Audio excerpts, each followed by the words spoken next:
এই বাজেট আসলেই জনগণের মধ্যে একটা আতঙ্ক চলে আসে যে বাজেট আসলো মানে জিনিসপত্রের দাম আবার বাড়লো। সুদ ভিত্তিক অর্থনীতি একটা মানুষের জীবনে অথবা একটা জাতির জীবনে কোনো কল্যাণ আনতে পারে না। আল্লাহ তাআলা পরিষ্কার বলেছেন, ইয়ামহাকুল্লাহুর রিবা ওয়া ইউরবিস সাদাকাত। আল্লাহ তাআলা সুদকে ধ্বংস করেছেন, এটা ধ্বংস করে মানুষকেও ধ্বংস করে। এবং আল্লাহ তাআলা দানকে, যাকাতকে, মানুষের প্রতি ইহসান করাকে আল্লাহ তাআলা বর্ধিত করেন। এটাতে অনেক আল্লাহ তাআলা মানুষের কল্যাণ দান করেন।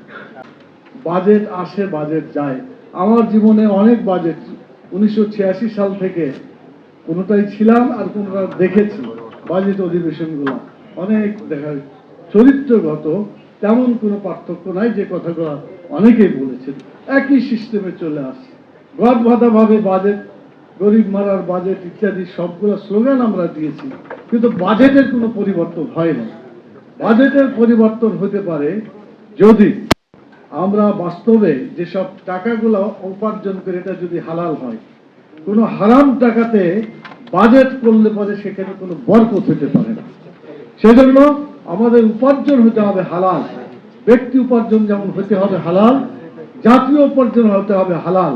হারাম দিয়ে কোনো জাতিকে কল্যাণ কিছু দিতে পারে, এই যে আমার চিন্তায়, আমার আলোচনায়, আমার লেখাপড়ায় যতটুকু করেছি, এতে কোনো কল্যাণ সাধন হতে পারে না।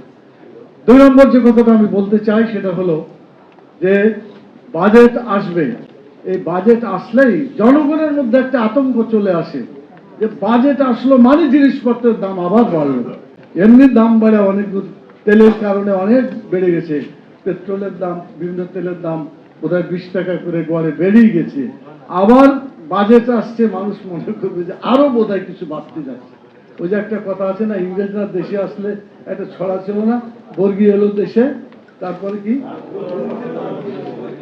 বুলবুলিতে ধান খাই নিল। তার মানে খাজনা দেওয়ার চিন্তায় পেরেশান মানুষ ছিল।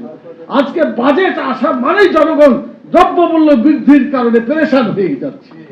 এজন্য কৃষকের বাজেট, শ্রমিকের বাজেট, শিক্ষকের বাজেট, সব বাজেটকে যদি আমরা অ্যানালাইসিস করি, তাহলে আমাদেরকে দেখতে হবে জনগণের কল্যাণের জন্য কতটুকু কি করা যায়, এটাই আমাদেরকে দেখতে হবে।